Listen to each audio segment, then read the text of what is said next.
राज ठाकरेंनी मंगळवारी लीलावती हॉस्पिटलमध्येही कॉन्स्टेबल विलास शिंदेंच्या कुटुंबियांची भेट घेतली होती। शिंदे यांच्या प्रकृतीची विचारपूस केली, तसंच कुटुंबियांना धीरही दिला होता। त्याआधी मनसेच्या कार्यकर्ता मेळाव्यातही राज ठाकरेंनी पोलिसांवर होणाऱ्या हल्ल्यासंदर्भात सवाल उपस्थित केले होते। पोलीस कॉन्स्टेबलला ट्रॅफिकच्या मोटर बाईकवरनं 2 मुलं चालली होती, हेल्मेट घातलं नव्हतं म्हणून थांबवलं, तर दुसऱ्या एका पोराने येऊन त्याच्या भावाने येऊन त्या पोलिसाला रॉड मारला। इथे अजून शुद्धी झालेलं नाहीये। 23 ऑगस्टला झालेली घटना आहे। 2 पोरं कोण होती? मुसलमान। कॉन्स्टेबल कोण आहे आमचा? मराठी।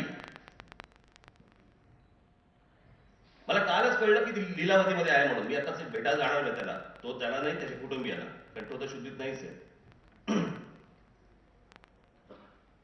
का नाही हिंमत हो त्यांची? सरकारची का नाही हिंमत होत?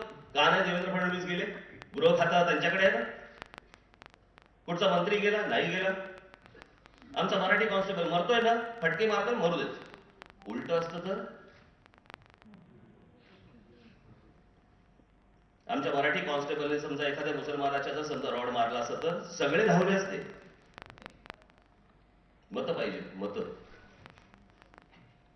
आम्ही बोललो की मतं, आणि हे सगळे उदार मतवादी।